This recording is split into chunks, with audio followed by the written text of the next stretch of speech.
On today's World Insight, as world trade changes dramatically, what practices help boost global connectivity, especially with the support of multilateral lenders like the Asian Infrastructure Investment Bank? How has the AIIB evolved in the face of instability? Here's a discussion focused on transforming global trade through infrastructure connectivity. In tonight's panel, Konstantin Limitovsky, who's the Chief Investment Officer of the Public Sector Region 2 and Project and Corporate Finance for Global Clients of the AIIB. Song Sha, who's the Chief Accountant at the Hubei Provincial Department of Finance. Hua Lei Hoon, who's the Group Chief Corporate Officer at Capital Land Investment. And Elaine Chen, who's the Vice President for Corporate Public Affairs of the DHL Group.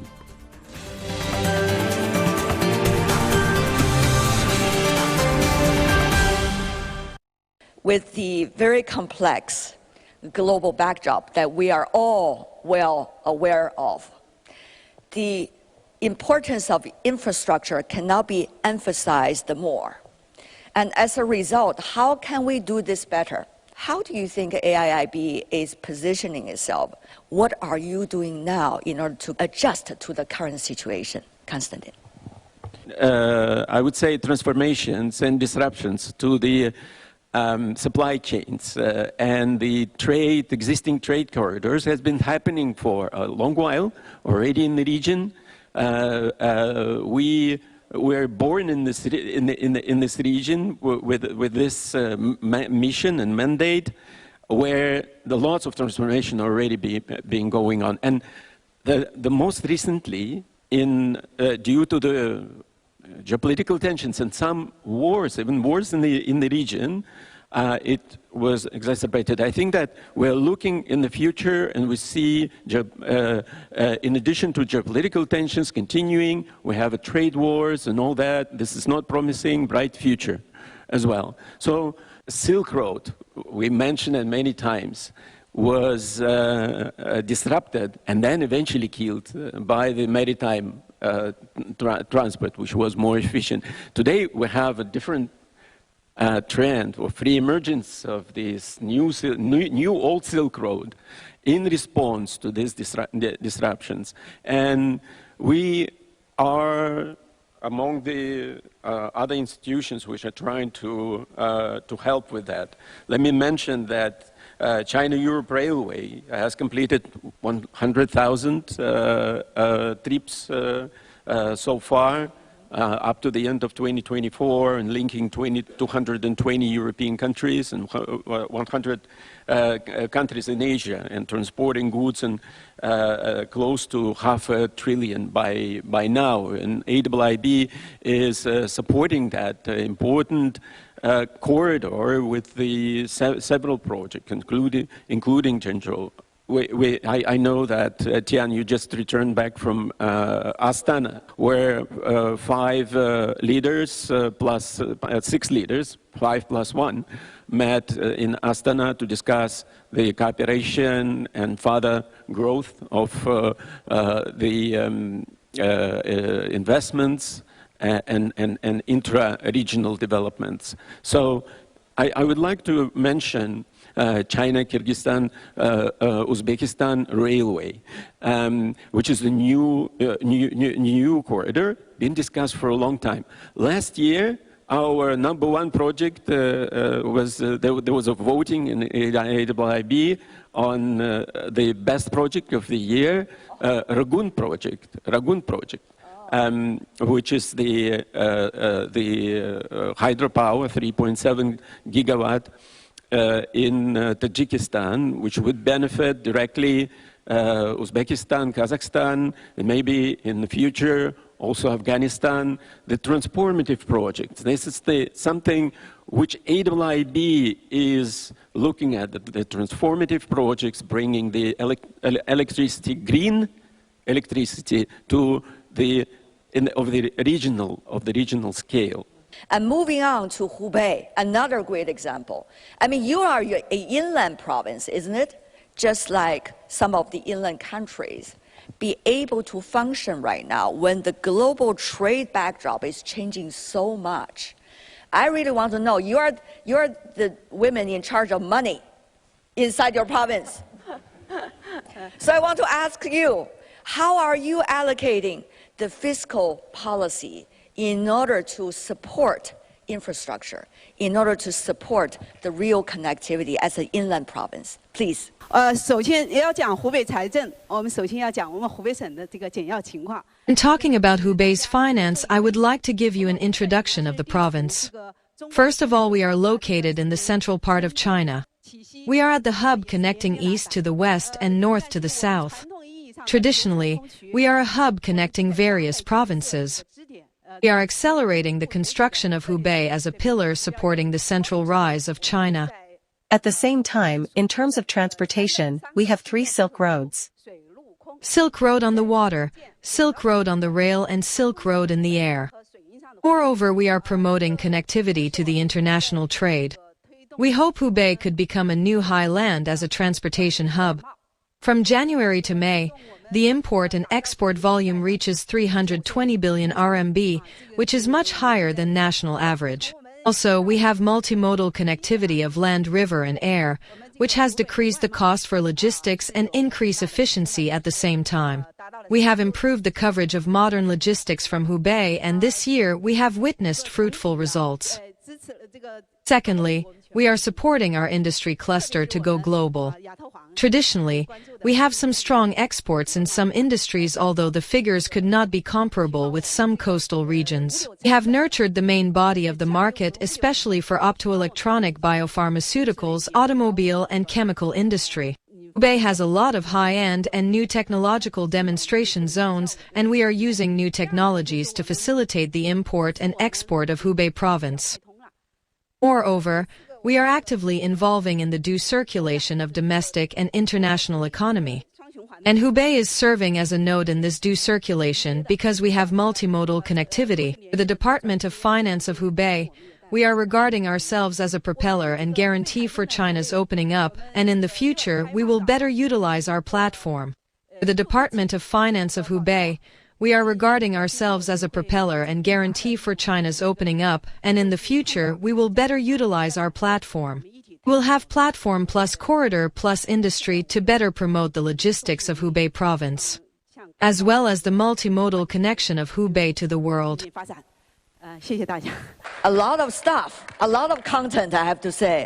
I was thinking you're like the monkey king, the women monkey king, talking about the air, the land, the maritime. So let's go to our next speaker. Ms. Hua, I would love to ask you, because you're coming from both worlds, private sector, now you're in, but earlier you were the policymakers related to one of the busiest ports in the world in Singapore. Now, how do you see, given your two backgrounds, the latest change in geopolitical, especially trade backdrop? And what does that mean for infrastructure building and connectivity now? I would like to highlight one key message, that free trade is really very key. Those of us who study economics will know Adam Smith, the invisible hand. It is free trade, it is specialization that allows cost effectiveness to be able to balance out throughout the world. And therefore, we are able to specialize in where we are best suited in terms of production, and the trade can go around the world in the most efficient manner. And I mentioned that because Singapore is a small country, but our trade and accounts for a very high percentage of our GDP growth. And we play our part in global trade. As a port of Singapore, and if you look at the Straits of Malacca and Singapore, we handle 30% of global trade around the world. More than 90% of whatever you see in this room are transported by maritime. And as what Konstantin mentioned, it is the most cost-efficient way of transporting goods. So I pay a lot of emphasis on the maritime because of my background, but increasingly, what we know is that multimodal connectivity is very, very important. And as a hub in Singapore, we know we handle around 30% of global trade flowing through our ports. It is very important for every country to uphold the freedom and integrity of navigation lanes, especially key shipping lanes around the world. If not, each and every one of us here will suffer. Now, back to Qian Wei, your question, I would say that whether it's public or private sector, we are all looking at emerging trends. And I will put here 4 Ds here. The first is disruption. Whether you are from the government or from the private sector, we are always looking what are potential disruptions and what are the scenarios that you foresee. Every 1 minute, there's at least 2 ships that leaves and enter our port. At any one time, we have more than 1,000 ships in the port. Imagine if a port like Singapore were to stop our port, then the transshipment cannot take place for 1/3 of our global trade. Second, I would say that it is very important. I mean, I use digitalization, but having been in China, digitalization is nothing to China, and in many advanced parts of the world, it is really now we are talking about AI, LLM, DeepSeek, OpenAI. How do we tap on digitalization and OpenAI to really get a lot of efficiency going? We talked about interoperability. Infrastructure connectivity is all about interoperability, collaboration between countries, collaboration between companies. The third, I would say, is decarbonization, really about, for example, if ships were to run on ammonia and hydrogen, do we have the standards for it? Do we have the supply for it? So it's all a whole supply chain issue. And when you look at infrastructure connectivity, it's not just one simple item. It is a whole chain of value chain. And not only that, we are talking about not just 1 year or 2 years from planning to development. We are talking about 30, 50 years of planning, development, use of the infrastructure. So that requires a lot of private-public partnership to come in, understanding of what is the risk and return profile, where therefore government can come in, where multilateral development banks can come in, and why private sector will come in. Private sector is very clear. We always look at risk profile return. We have a certain appetite, and we will go for the best returns of investment. And therefore, why is it that the gaps can be filled up by the government and by the MDBs? That will be a very important collaborative. So we're just talking with AIIB, Najib just now, about where potentially the collaboration could come into play. And then the last D for me is demography. We know that around the world, either it's aging population, we want to move up the value chain for all our talents, and social infrastructure as a definition has come into play. So infrastructure depends on how we define. It can be really about transport, energy. Social infrastructure is gaining importance because healthcare, there are hospitals. These are very important to satisfy the needs of the generations that's coming. So I will stop here at the 4 Ds, and perhaps we can talk more a little bit of how the private sector can come in. How, the private sector, especially your companies such as a logistic company, so much linked to the reality of global trade these days, so much sensitive to how supply chain works. How are you adjusting, and where is infrastructure connectivity for you on the map, please? We actually seeing the volatility of the global trade every day. Free trade is a common sense of everybody here. And in fact, for DHL, globalization, the trade is how we survive. We, as a private company, it's important that the infrastructure connectivity, of course, is important for a logistic company. And globally, we have 3 major hubs in Europe. It's Leipzig. I don't know whether you have been there. Leipzig is in the center of Germany. It's very much like Hubei, Huahu is in the center of China. And the second is in North America, in Cincinnati. And the third is in Asia, Hong Kong. So I'm very proud that it's the major hub of DHL global operation. And also we have a lot of regional hubs. So the global supply chain dynamics really impact us. However, we also see some trends that we did analysis every year to publish DHL Trade Atlas. And we think that although the turbulence or a lot of geopolitical issues influence on trade, we still believe that the global trade is valid. The reason is that, as you all mentioned, that the trade is a kind of force of global transformation. And what we observed is only 21% so far of the global goods and trades are traded between countries. There are still a lot of potentials. And there are about 30 over countries for the next 5 years. They will grow faster compared with other countries, which we think is important connected point or nodes that both the Belt and Road Initiative and AIIB are emphasized on, which coincidentally that we find is also the region and the countries that we think is important for DHL future development. In fact, we find about 20 countries that is going to grow faster in both speed and scale. And we set our 2030 strategy to develop these countries. In 2024, in these countries, our growth reach up to 6.9%, while the rest of the world, we only see 2% growth. So we can see that the global trade is still there and will continuously valid. In certain patterns, just now, our Singapore friend mentioned sustainability and also the digitalization to be used for the connectivity purpose. And globalization, sustainability and digitalization is the three trends that we really see is going to impact on the global supply chain development. The infrastructure gap is huge. I heard the estimates from 1.7 trillion to 7 trillion. You can find a lot of estimates depending on the assumptions and all that.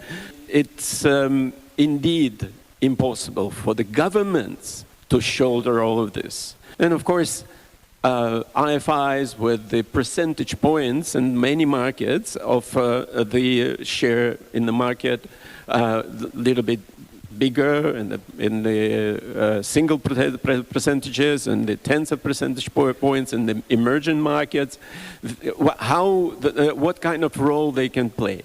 And it is important for us, indeed, to be serious about this and play the catalytic role, right? To make sure that each dollar invested is not only bringing, but generating a lot of private sector investment. And infrastructure is a very important asset class for that. Sometimes when we are thinking and financing the backbone infrastructure, we were talking about the highways and roads, we forget that it is the transportation nodes along the roads. As a multimodal terminals, it's all these assets attracting private sector, where the private sector is flourishing, are the important catalytic effects of this infrastructure. And I would like to mention having Madam Son next to me, I would like to mention our first air hub in Ezhou, in Hubei province, which was a very similar project where the public investment and public planning met the private sector agility, innovation, and energy, right? So with the green logistics appearing over there and attracting more and more investments. But also, we're trying to catalyze, bring more investments in the space, and we are thinking about that every day, doing our best so far. I think that depending on how you look at it, it's from 30 cents to $1, which we managed to attract alongside with our single dollar, and you know that our approval size is $60 billion, exceeded $60 billion today. So what I would like to mention is that the early stage catalytic investment into the greenfield infrastructure, the infrastructure which is adding capacity to existing infrastructure, and then financing the riskiest part up to the stage when the private sector can finance it.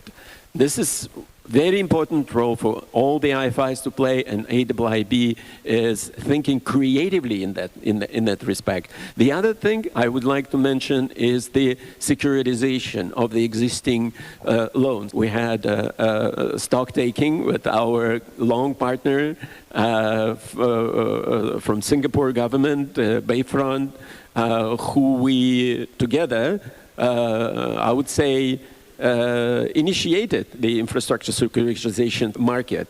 And what it does, and it creates the investable instrument for the international investor to invest in infrastructure in the emerging market, and it also creates the mechanism for the local commercial banks, which are the most best positioned to generate these assets, to originate these assets, to recycle their capital, because their liabilities are short. Our potential is longer. And then we are, through this vehicle, finding a long-term investors into that. What are the catalytic instruments IFIs can bring to the private sector? Partial risk guarantees. And it has to be partial. I don't really like the word de-risking. De-risking is the wrong word. It implies that the risk is zero. What we're doing is that providing, facilitating the investments, and I would like to mention the first inaugural Panda bond, which we did together with our partners from the African Development Bank for Egypt, stimulating the investments, diversifying the currency borrowings of the sovereign, which are directed to the green infrastructure. I would love to have Ms. Kwa to speak first on the private sector. Is that kind of cooperation satisfying to the private sector? No, I would say having innovation in the type of financial instruments out there is important. If you look at the private sector, we are in real asset company. We actually go into investment. We are in retail. We have a retail in Hubei itself. Office space, and we have 25 DCs around the world. 27 DCs, 800 megawatts. And when you look at the development phase, financing phase, you do need complementary strengths. So I look at my risk and my return profile. If the risk is too high, it doesn't give me the above 20% returns. I'll be looking at who can come, not to de-risk, but who can come in to help me look at some of the risk factor and moderate the risk. For something which is like a core less than 10% returns, which we are very confident of going in, because, for example, you look at energy side, right? If it's solar, battery storage, if it is solar panel, which are very advanced technology already, then technically we can go in the investment on our own. But if you go into, I don't know, like nuclear, hydrogen, like what Konstantin mentioned, in the very emerging technology, that's where you need complementary strength. Like what Konstantin mentioned, come in first, look at some of the risk factor, and then that's where you can then hand over to the private sector to take over. So I would say that's probably a good profile. I just want to add on that based on a study I've seen, energy infrastructure needs, if you were to meet zero emission in Asia Pac itself, is 88 US trillion. And on private sector infrastructure, it's only 9% of global private funds are invested in Asia Pacific. That shows the big gap that we have in Asia Pacific itself. Right. How can foreign finance the project, for example, and partnerships with particularly multilateral development banks such as AIIB able to support your earlier blueprint? China's central Hubei province has engaged in a lot of foreign cooperation. Currently, the province has 231 projects with various multilateral and bilateral institutions. Hubei has benefited a lot through 45 years of cooperation. Now, we focus on the projects with the AIIB. 10 years ago, the AIIB mainly cooperated with other countries. Now, it also invests in China. It feels like a one-sided love before, and now the love is mutual. 这个是这种感觉。我们在这里呢，我们跟亚投行这个 Time of cooperation with the AIIB is like a honeymoon, during which we have learned about the AIIB's advanced concepts, and its advantages come from multilateral and bilateral institutions. The AIIB was established relatively late, but it started from a high point with a lot of experience. In the Hubei Global Air Cargo Logistics Project, AIIB's support for cross-border connectivity is highly consistent with Hubei's connectivity.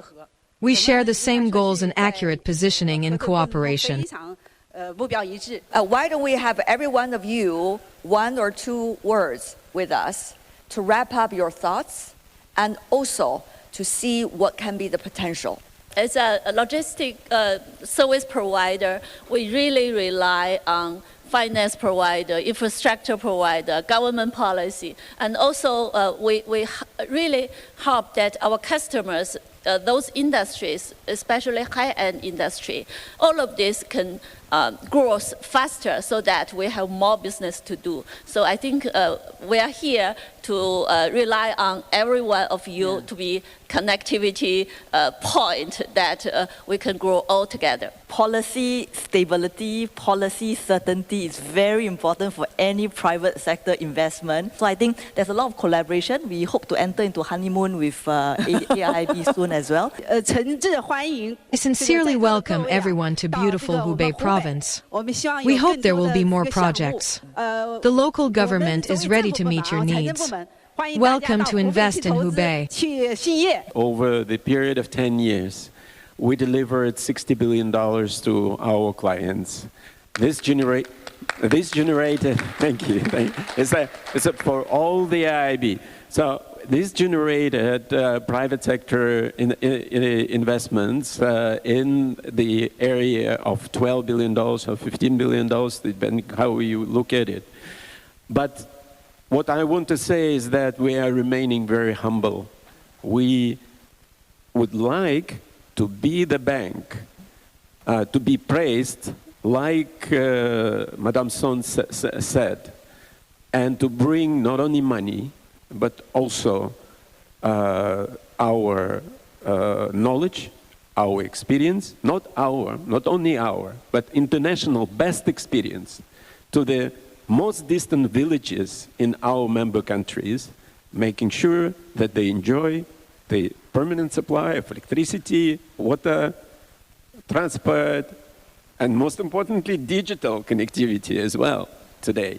The source of knowledge and all the values which are uniting us. So that's our mission. Thank you. Thank you so much for the 4 of you sitting on the stage to share with us. We also appreciate the earlier 2 keynote speakers to present us a real good discussion.